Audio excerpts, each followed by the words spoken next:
investigadores, hay distintas tesis, que puede estar máximo un 10%. Es una votación cercana al 1.500.000 votos. Porque, claro, se reduce el mundo militante y en las encuestas los partidos, toda la oposición junta, ya 5, 4, no pasa de eso. Porque hay unas decepciones. Hay una excepción que produce el gobierno con el tema económico, con lo mal que vive la gente, y hay una excepción que produce la oposición, que habiendo ganado la asamblea después de 24 años, repitiendo el mismo discurso, no ha logrado éxito. Sigue Maduro en el poder. Mira, ciertamente tanto los partidos de oposición como de gobierno son pequeños, son bastante pequeños. Hay que ver que Hugo Chávez dejó la identificación partidista con el PSV en 40 y está alrededor de 12. Es decir, ha perdido casi alrededor de un 70%. Entonces, ahí tenemos la desmotivación de la gente por la política partidista y el gobierno.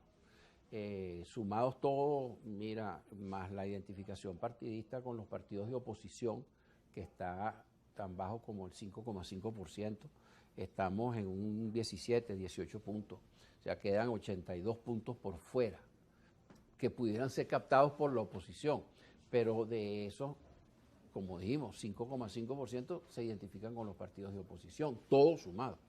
Y la autodefinición política, yo soy opositor, eso está en 25 puntos. Es decir, te queda una cantidad enorme de gente por fuera que no se identifica políticamente ni pertenece o simpatiza con ningún partido. Ese es el signo de los tiempos, tanto por el fracaso económico del gobierno como el fracaso político de la oposición.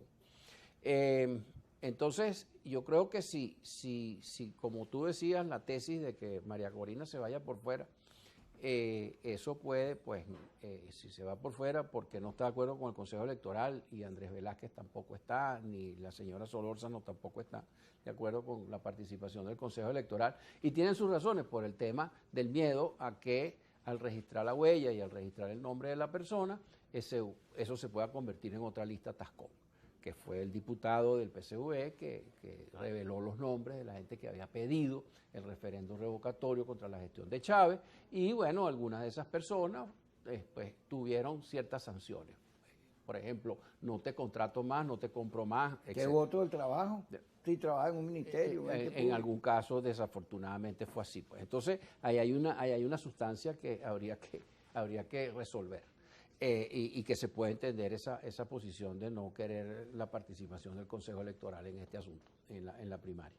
Entonces, bueno, todos estos son elementos que van a sumar votos, van a disminuir los votos a la primaria. Si además en la primaria, como te decía, si se ve una buena reunión de varios candidatos con una gran mayoría de puntos, pues entonces la abstención en la primaria bajaría.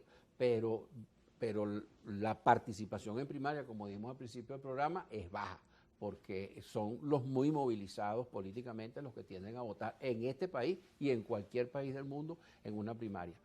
En este momento, los muy seguros en participar en una primaria están alrededor del 10%, y los que dicen que votarían están alrededor del 20%.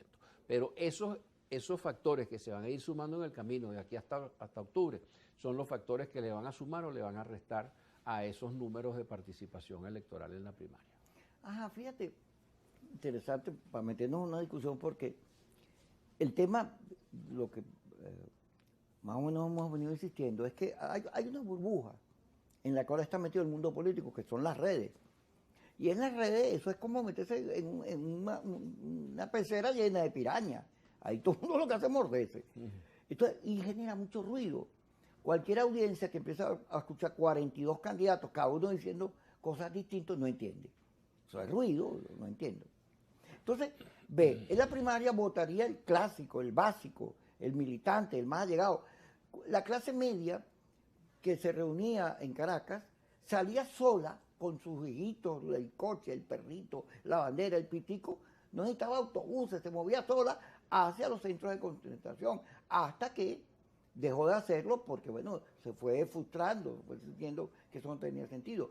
Pero cuando uno revisa, le mete lupa, te das cuenta que, ve, tú lo estás diciendo, el Conde del Guácharo, que está empatado con María Corina en data análisis, casi la misma votación, Sí.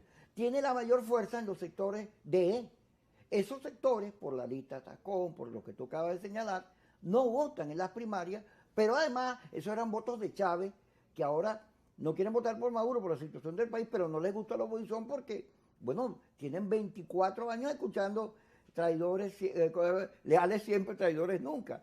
Y entonces el Conde del Guácharo está como desubicado, está metido en una primaria donde van a votar los militantes y allí es más fuerte María Corina, que insiste en el voto radical. María Corina insiste en Carmona, Guaidó, en lo mismo. Y entonces ha agarrado ese voto, que es el básico, el básico fundamental de la oposición, se lo quitó al G4, a Capriles, a Carlos Prósperi, a Rosales, los vació, los tiene, y ahora se los quiere llevar porque dice, como ella es fuerte, no voy a las primarias porque ahí está el CNE y el CNE hace trampa y ayuda al gobierno. Entonces, la primaria se va a partir. Al partirse, esa ilusión de que la primaria es la solución, pues coge su golpecito, ¿no? Mira, dos comentarios que creo que añaden a ese planteamiento con el cual estoy de acuerdo. Si la primaria se parte, el Conde del Guácharo adentro y María Corina afuera, tendría a los dos punteros en intención de voto para la presidencia de la República y dentro de las primarias, tendrías a los dos punteros, uno adentro y otro afuera.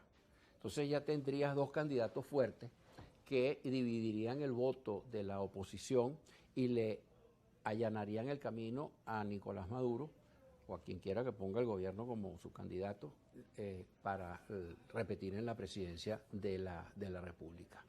Y eso es tanto más impactante cuanto que en la medida que se vio que se paró la recuperación económica, modesta, pero recuperación económica que trajimos hasta julio del año pasado, cuando vino la sorpresa de la devaluación del 38% en agosto y el 17,7% de inflación, etcétera, y después vino septiembre y fue peor, y octubre fue peor, y noviembre fue peor, y diciembre fue peor, en inflaciones y devaluación, y veníamos de 6 bolívares por dólar, y terminamos en diciembre en 20. Bueno, pues entonces, ¿qué hizo? ¿Cuál fue la reacción de la mayoría de la gente? La intención de voto por la presidencia hasta julio era la Cava y Maduro empatado y tercero Rosales. Y tercero Rosales. Pero ¿quiénes son estos? Son insiders.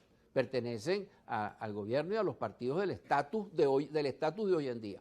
¿Y qué pasó con esa frustración económica que se vio claramente ya en enero después de pasar la resaca, la borrachera de los bonos y los aguinaldos y la Navidad y las hallacas?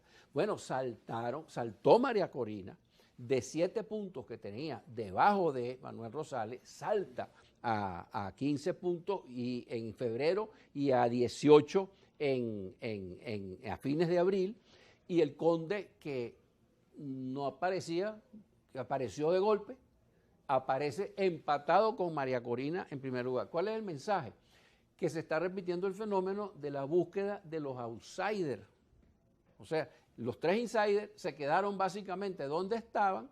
No es que estos se hayan movido o hayan caído, pero fue que los otros le saltaron arriba por una distancia importante. Ambos empatados cerca de 18 puntos porcentuales. Ahora, sí, imagínate, entonces, si se van los mayores pesos, si se van por un lado dentro de la primaria y por otro lado por fuera, y ambos se presentan en la contienda electoral, bueno, entonces el caso, aunque Maduro no lo haga bien en la economía, que es lo que quiere la gente, y si quieres podemos profundizar un poquito eso después, si no lo hacemos de todas maneras, ahí se le multiplica la oportunidad a Maduro con una modesta carga de votos, pero pudiera repetir. Muy interesante. Vamos a ir a corte y ya